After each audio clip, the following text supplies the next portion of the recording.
On est parashat Kitavo. La paracha commence par la mitzvah des bikurim. Bikurim, c'est les prémices, c'est-à-dire quelqu'un qui a un champ avec l'un des 7 fruits qui étaient la gloire d'Eretz Israël, c'est les Sheva minim shenishtabra bahem ben Eretz Israël.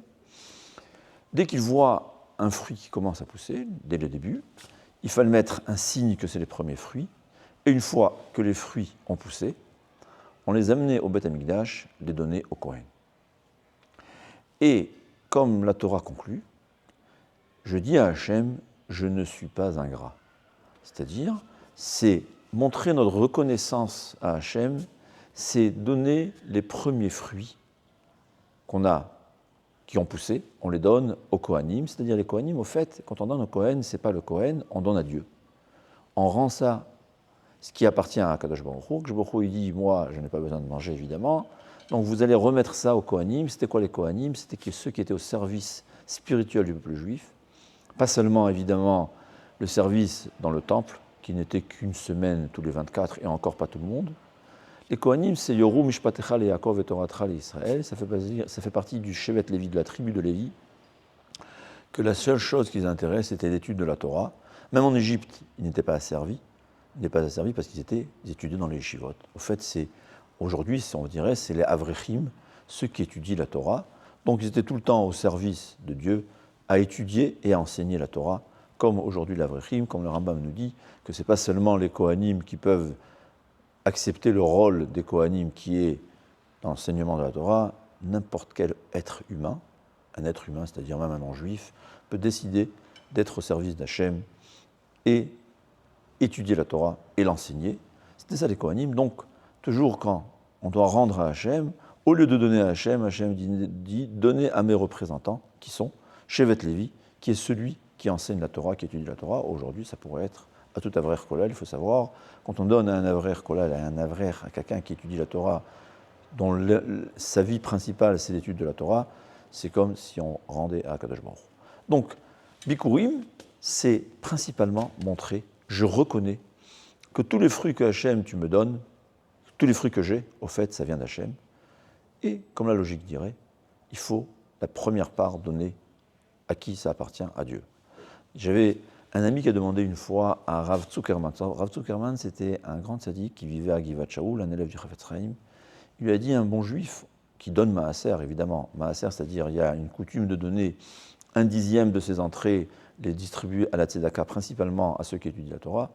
Il dit, la première des choses qu'il fait, c'est quand il gagne quelque chose, la première des choses, avant d'utiliser même cet argent, c'est de donner la part du maaser à la tzedaka, au Avrechim qui étudie la Torah.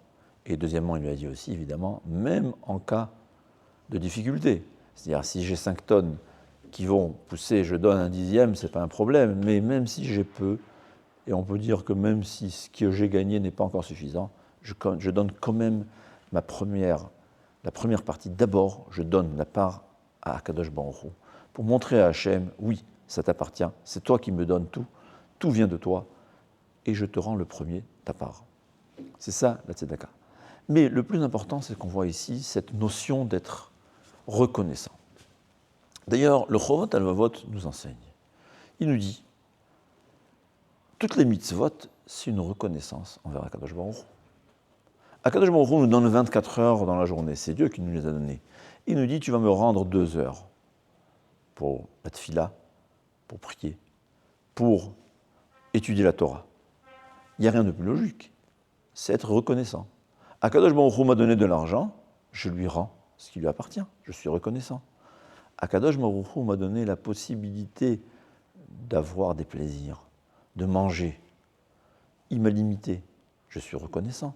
Si quelqu'un me donne cette possibilité de pouvoir manger, c'est évident que la moindre des choses à lui rendre, c'est suivre les règles qu'il m'a demandées. C'est dans tous les plaisirs, c'est comme ça. Akadosh Baruch Hu nous a donné 7 jours dans la semaine. Eh bien, il y a un jour où on lui rend, un jour où on fait ce qu'il veut. Il y avait une fois un étudiant, il a demandé au Rav, il a dit, pour moi l'essentiel c'est d'être quelqu'un de qualité de caractère, des bonnes midotes, ce qu'on appelle des vertus de caractère. Il a dit, tu as raison. Quelqu'un qui est reconnaissant, c'est une vertu. Quelqu'un qui est ingrat, il n'y a rien de pire. Celui qui ne suit pas les préceptes de la Torah, au fait, il est ingrat envers Hachem. Hachem lui donne 7 jours et il ne lui rend pas le 7e jour. Hachem lui donne 24 heures et ne lui rend pas les 2 heures sur les 24. Hachem lui donne toutes les possibilités de jouir de ce monde et il ne rend pas à Hachem ce que Hachem lui a dit. Si on réfléchit, le Chovot HaLevavot, quelqu'un qui est reconnaissant, il sera toujours au service d'Hachem. Comme la Gemara dit, Mi hikdimani va Hachem. Hachem dit, est-ce que quelqu'un m'a devancé avant que je lui demande de payer? Je t'ai donné une maison, je te dis de faire la mezouza. Je t'ai donné des habits, je te dis de mettre des tzitzit. Je t'ai donné du temps, je te dis de rendre le temps à Hachem. Ce qu'il faut savoir aussi, c'est quand on dit rendre à Hachem, on ne rend aucun service à Hachem. Le seul service qu'on a, c'est lui faire plaisir, que c'est notre bien. Au fait, c'est comme un enfant qui fait des études. Son père lui dit « fais-moi plaisir, fais des efforts pour réussir tes études ». L'enfant qui est stupide s'imagine qu'il réussit les études, il fait juste pour faire plaisir à son père. Mais celui qui est intelligent, il sait que le plaisir du père, c'est le fait que le fils réussisse. C'est la même chose, toutes les mitzvot, on rend un service à Hachem, pas dans le fait qu'il a un intérêt, qu'il gagne quelque chose. C'est ce que Hachem dit, im tzadakta matitenlo. Si tu es même un pieux tzaddik, qu'est-ce que tu lui as donné à Hachem? Ce que Hachem veut, c'est qu'on soit des tzaddikim, des pieux, parce qu'il n'y a rien de mieux pour nous. Et Hachem qui nous aime, sait qu'il n'y a rien de mieux que nous, pour nous. Et il veut qu'on fasse ce qu'il y a de mieux pour nous, qui est les mitzvot. C'est comme un enfant qui fait des bêtises et il nuit à sa santé. Son père a de la peine. Il n'a pas de la peine parce que le père souffre. Le père souffre du fait que son fils souffre. Et quand son fils réussit, le père réjouit, pas parce que lui gagne quelque chose, mais parce que son fils réussit. C'est ça, Hachem. Donc, il faut se souvenir. On fait les mitzvot. La base, la première des choses, c'est pour être reconnaissant envers Hachem. On reconnaît sa bonté, on reconnaît que tout vient de lui et on lui rend ce qui lui appartient.